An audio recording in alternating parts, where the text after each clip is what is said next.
네, 코스피가 3천이라는 문 앞에서 노크를 할까 말까 간을 보고 있는데요. 참 이거 과연 연내 뚫어줄까? 이분과 함께 기획특집 시간 마련해봤습니다. 이베스 투자증권 신중호 투자전략팀장 나오셨습니다. 안녕하세요. 네, 안녕하십니까. 예, 일단은 코스피가 3천을 뚫어낼까 말까 이걸 확인하기 전에 외국인 수급부터 좀 저는 보고 싶은데요. 네. 지난주 만기 날부터 매도로 포지션을 현물 시장에서 바꾸는 모습이었습니다. 네. 이게 그러면서 또 코스피가 3천선 앞에서 또 신고가 랠리가 저지되기도 한 것 같긴 한데 좌절된 건가요? 아니면 잠시 쉬어가는 건가요? 글쎄요, 이제 뭐 앵커분께서 이제 3천 얘기하시면서 외국인 수급까지 말씀을 하셨는데 네. 사실 이제 뭐 한 11월 이후에 강력하게 시장이 올라온 주축이 외국인이었다 보니까 예. 외국인 수급을 얘기 안 할 수가 없는 부분은 맞고, 그리고 외국인이 이제 말씀하신 것처럼 어쩌면 약간 매도, 뭐 약간이라고 하지만 계산해 보면 거의 한 2조 중반 이상은 지금 매도한 상태거든요. 2조 원 중반에 매도했는데 원달러 환율이 1,080원 갔다가 반등 나오면서 이제 외국인들의 매도가 나온 상황입니다. 더불어서 2,770이나 2,800까지 바로 뚫으려고 했었는데 그런 기세도 또 약해진 것도 사실이고요. 그렇다면 여기서 외국인 수급이 더 강해질 수 있을까라는 포인트는 어쩌면 또 환율에서 찾을 수 있는 아이디어이긴 한데, 이따가도 말씀드릴 수 있겠지만 지금 환율은 좀 많이 소위 말해서 원화가 좀 많이 빠르게 강해진 것 같다라는 얘기를 좀 드리고 있고요. 더불어서 그런 차원에서 보면 한국 시장이 오늘도 좀 1% 가까이 빠지려고 하다가 또 선물이 이제 강하게 반등이 나오면서 뭐 보합권까지 올라왔는데, 이러한 뭐 상승에 대한 힘을 무시하는 건 아니지만 또 3천 갈 수도 있겠죠. 근데 만약 저희들한테 지금 가격이 시장 진입할 만한 매력적인 가격이냐 그렇지 않냐라고 보면은 좀 매력적이라고 말씀드릴 수 있는 건 아니다. 그러니까 매력적이지는 않다라는 얘기를 드리고 있고요. 2021년이 아니라 2022년의 경제 규모를 땡겨온 가격이기 때문에 분명히 좀 가격 레벨에 대한 고민은 좀 필요한 순간이지 않겠냐라는 말씀을 드리고 있습니다. 네, 시장이 더 올라갈 수 있을 만한 편안한 환경이 만들어지는 거는 아니다라고 네. 해석을 해볼 수 있을 것 같습니다. 그리고 이번에 미국 FOMC 회의에서 어떤 이야기들이 나올 것인지 좀 예상을 해봐야 될 것 같은데, 미국 현지 시간으로 오늘과 내일 올해 마지막 FOMC가 열립니다. 회의에서 만약에 자산 매입 규모를 뭐 확대한다든지 예상보다 더 강력한 그리고 구체적인 이야기가 나온다면 이렇게 멈춰있는 시장에 호재가 되긴 할 텐데요. 어떤 이야기 오갈까요? 일단 시장이 별 특징 없이 가고 있으니까 아마 네. 특별한 이슈는 없지 않겠냐라는 게 저희들 생각이고, 시장에서도 뭐 일부 소수 의견은 있지만 중론은 뭐 특별한 이슈 없이 종료될 것 같다라는 게 거의 대부분의 얘기인 것 같아요. 더불어서 이제 이미 11월에 FOMC가 끝나고 의사록이 나왔지 않습니까? 그 내용에서 보시면 자산 매입과 관련해서 뭐 듀레이션, 즉 뭐 장기물 갖고 조금 더 길게 만들어준다든지 아니면 그 자산 매입 속도를 좀 빨리 해준다든지에 대한 내용은 있었지만, 즉각적으로 지금 당장 필요할까라는 퀘스천이 굉장히 많이 붙었다라는 내용이 11월 FOMC에 있었거든요. 그리고 11월 이후에 지금 시장을 보시면 굉장히 좋은 모습이기 때문에 연준 입장에서는 특별하게 바꿀 만한 어떤 뭐 동기는 없을 것 같고요. 다만 이제 코로나19가 어제도 보시면 아시겠지만 뉴욕 증시가 장중에 좀 하락 전환했던 이유 중에 하나가 뉴욕을 중심으로 또 다시 이제 봉쇄 조치가 나올 수 있다는 얘기와 함께 날씨가 추워지다 보니까 경제 활동이 조금은 둔화될 수 있고, 더불어서 이제 고용이 개선 속도가 많이 약해진 상황입니다. 많이 약해진 상황이라서 여지는 남겨줄 것 같아요. 필요하다면 자산 매입 속도나 듀레이션을 바꿀 수 있고, 그리고 재정 정책에 대해서 또 강력하게 주문하는 원론적인 얘기가 좀 나오는 선에서 끝나지 않을까, 이렇게 얘기를 드릴 수 있을 것 같습니다. 특별한 이슈 없이 종료가 될 수 있겠다라고 얘기를 해주셨습니다. 아까 환율 얘기하신 김에 좀 이야기 더 이어가 보도록 할게요. 1,080원은 이탈을 하지 않고 다시 반등하는 모습이 요즘 나타났는데, 원화가 빠르게 강해진 것 같다 얘기를 하신 게 왠지 뭐 급등 피로감 이런 얘기를 하시려고 그럴까요? 환율 방향성 어떻게 흘러가죠? 그러니까 우리가 봤을 때 원화가 강해지는 거는 한국의 성장률이라는 개념도 좀 있는 것 같고요. 더불어서 아이러니하지만 한국의 원화를 볼 때는 오히려 미국과 중국의 금리차 내지는 미국과 독일의 금리차를 보는 게 더 명확하게 판단할 수가 있습니다. 무슨 얘기냐면 1080원에서 다시 원화가 1090원까지 올라오는 배경에는 미국과 독일 내지는 미국과 중국의 금리차가 다소 축소가 됐어요. 그 말은 뭐냐면 미국의 금리가 조금 올라온 상황이라는 얘기를 드릴 수 있는 건데 미국과 중국의 금리차는 지금 역대급으로 낮아진 상황입니다. 미국의 금리는 지금 1%가 조금 안 되는 수준이고 중국의 금리는 10년물 기준입니다. 한 3% 초반을 기록하고 있기 때문에 미국의 금리가 중국보다 2.5%포인트 낮은 상황이에요. 그래서 위안화가 달러화 대비 굉장히 강한 그런 포지션을 구축할 수 있는데 지금 백신도 나오고 있는 데다가 내년에 바이든이 취임하게 되면 재정 지출로 인한 성장에 대한 아이디어를 가져갈 수 있는 게 대려 미국인 상황이고 더불어서 올해 이익이나 경기가 크게 부러졌었던 어떤 미국과 중국, 한국으로 따지면 미국이 가장 안 좋았기 때문에 내년의 기저효과도 미국이 강할 수 있다는 얘기가 나오고 있어요. 그러면 미중 금리 차가 지금보다는 축소될 수가 있고 위안화가 강세를 보였던 올해 하반기보다는 강세의 어떤 강도나 방향이 좀 달라질 가능성. 그러면 원화가 지금 수준에서는 더 강해지기보다는 안정권 내지는 다시 1,100원 이상으로 조금 트라이할 가능성도 저희들은 보인다라는 얘기를 드릴 수 있을 것 같습니다. 네, 그렇다면 수출주에는 어떤 영향을 생각을 해볼 수 있을까요? 그러니까 수출주 같은 경우에는 이게 원래는 우리나라의 원달러 환율이 상승을 한다라는 거는 달러 대비 약해지는 거잖아요. 근데 수출이 가장 좋은 구간에서는 뭐냐면 이 원화의 약세가 진행이 되고 소위 말하는 꼭지 찍고 내려갈 때 그러니까 원화가 다시 강해질 때가 수출은 상당히 빠르게 진행이 되는 부분들이 있습니다. 그게 왜냐하면 미국이 아니면 미국을 포함한 다른 나라들의 성장이 나오다 보니까 한국의 수출이 굉장히 강해지는 모습을 보여주는 거거든요. 그러면 지금까지 원화가 강했고 위안화가 강했던 모습이 한국의 수출 데이터로 지금 찍히고 있는 건데 앞으로 그러니까 원화가 약해진다고 그랬을 때는 언론이나 아니면 일반 사람들은 그러니까 원화가 약해지니까 수출 좋아지겠지라는 얘기는 하지만 그게 아니라 원화가 약해지고 다시 강해질 때 네, 강해질 때 수출이 다시 강세를 보일 수 있는 부분이라서 오히려 지금부터 원화가 약해진다. 그럼 외국인들은 수출의 지표가 나빠질 수 있고 원화 자산에 대한 손실이 발생할 수 있으니까 좀 팔려고 하는 심리가 강해질 수 있는 어떤 그런 방향성이라고 보시면 될 것 같습니다. 일단은 연말까지는 평균 1,100원대까지 다시 변할 수 있는 가능성에 대해서는 전망을 해주셨습니다.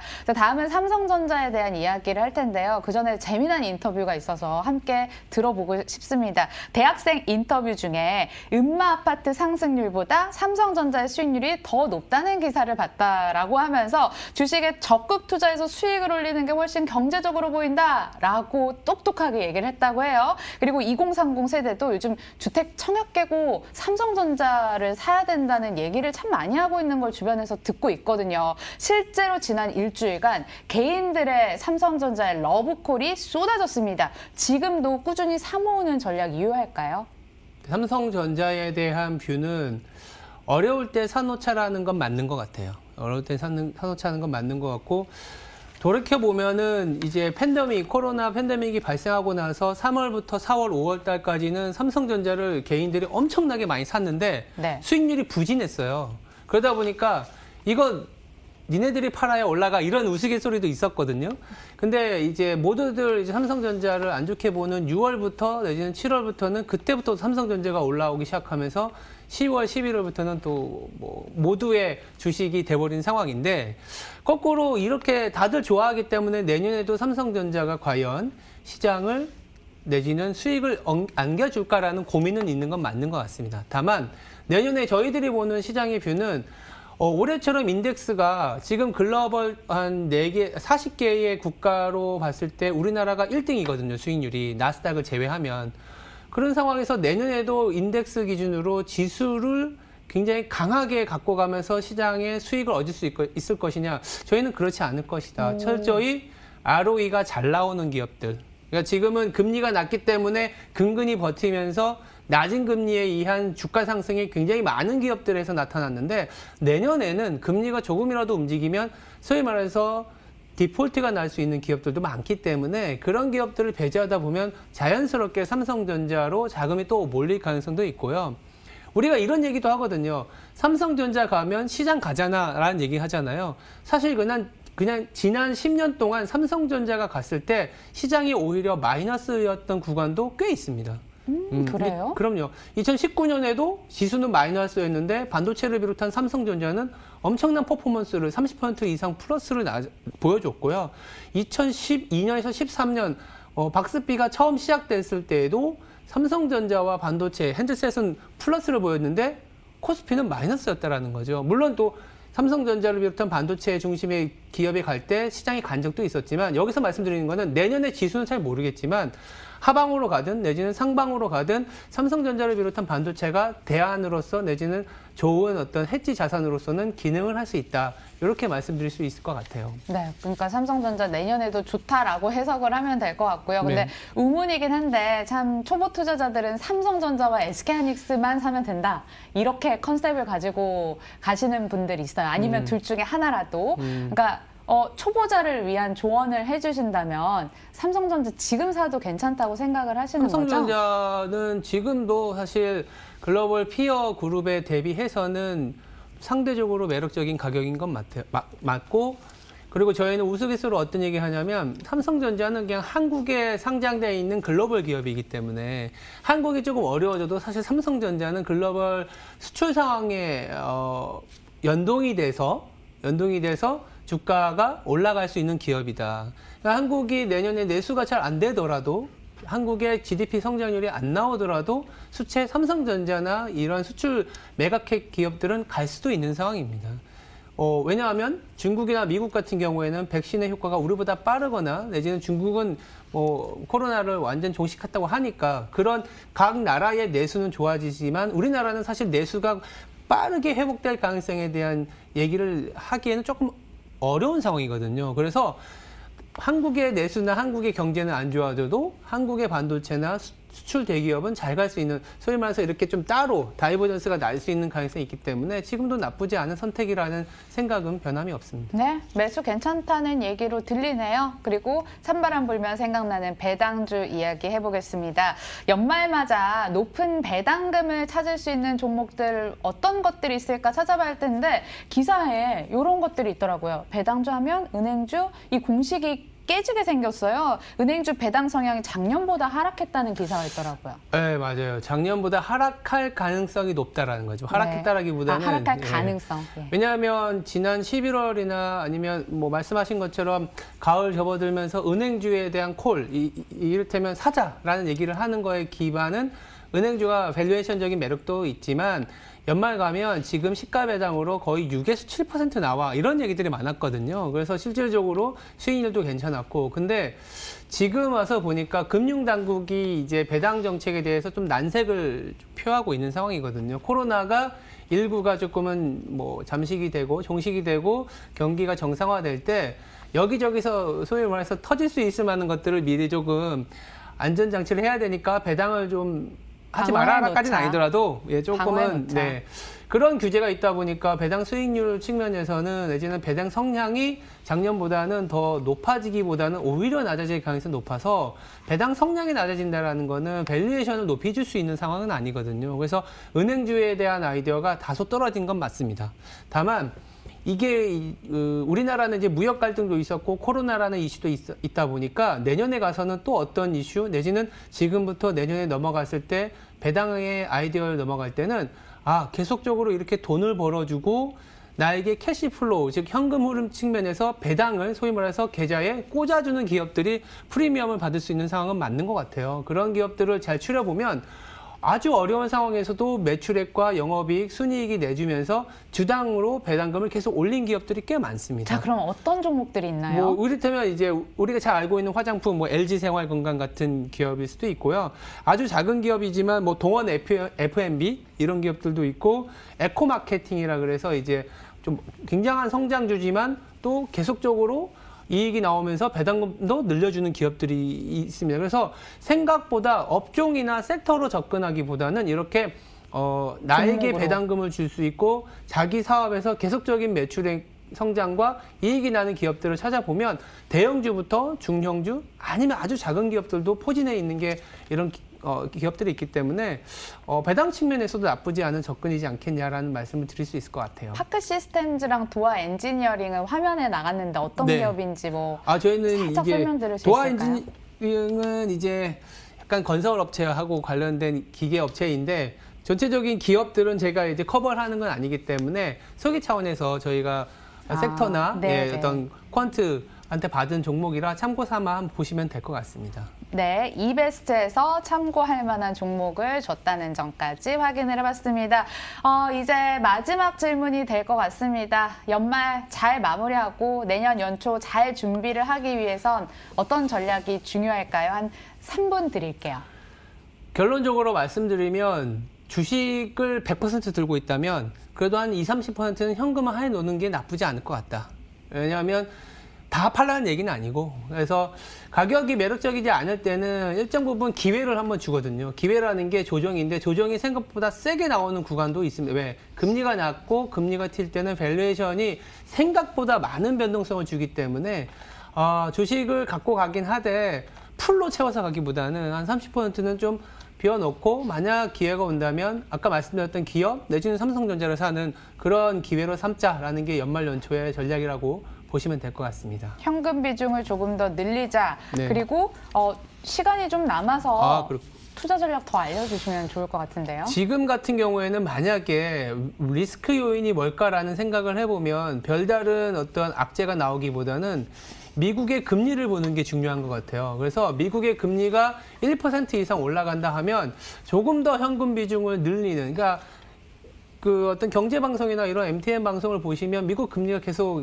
이제 얘기를 하거든요. 그래서 1% 라인을 넘어가기 시작하면 생각보다 미국의 달러가 강해질 수 있고 한국의 원화가 약해질 수 있어서 외국인들이 팔 수 있다라는 생각을 갖고 이제 현금 비중을 조금은 더 늘려놓는 전략이 필요하다라는 얘기를 드리고 있고요. 거꾸로 내년에 가서도 이제 어떤 미국의 금리가 조금은 안정권에 가게 되면 지수는 뭐 그때 가서 다시 뭐 2,800 이상, 2,900까지도 트라이할 수 있는 가능성을 열어놔야 되지 않겠냐라는 얘기를 좀 드리고자 합니다. 네, 올해처럼 정말 풍부한 유동성이 모든 걸 올려놓은 시장은 없었던 것 같습니다. 하지만 내년에는 좀 더 차분해질 가능성이 있으니까 현금 비중을 조금 더 늘리자라고 얘기를 해주셨고요. 주식 말고 뭐 다른 뭐 자산에 대한 이야기는 조금 무리겠죠? 뭐 비트코인이라든지 금값 전망? 금값 같은 경우에는 저희는 올해 같은 경우에는 금을 굉장히 잘 팔았어요. 잘 팔았는데 문제는 뭐냐면 금 가격은 달러하고 대체라고 생각하시면 돼요. 달러하고 대체라고 생각하시면 될 것 같은데 만약에 내년에 달러가 계속적인 약세를 보인다 그러면 금 가격은 계속 올라갈 수 있습니다. 문제는 뭐냐면 지금 달러화에 대해서 대부분의 지나가는 사람들한테 10명 중에 달러화가 어떻게 될 것 같습니까? 라고 물어보면 한 10의 9은 내년에 하락세로 본다, 약세로 본다. 글로벌 IB도 그렇고 국내 어떤 하우스도 대부분 보면 달러는 약세로 간다라는 게 중론이고 다들 그렇게 포지션을 정해놨는데 내년 1월부터 나오는 유럽의 기업들의 실적이나 아니면 미국의 기업들의 실적이 생각보다 반대 방향으로 유럽은 별로고 미국이 괜찮아지기 시작하면 유로화가 약해지면서 달러가 강해질 수 있다는 거죠. 그렇게 되면 금 가격도 좀 별로이다. 그래서 오히려 내년에는 금보다는 달러를 사자라는 얘기를 드릴 수 있을 것 같습니다. 네, 금보단 달러 그리고 주식도 죽지만 현금화 전략이 유효하겠다라고 오늘 한마디 정리를 하면 될 것 같습니다. 지금까지 이베스트 투자증권 신중호 투자전략팀장과 함께했고요. 저희 빨간맛 2부도 여기서 마치겠습니다. 시청해주신 여러분 고맙습니다.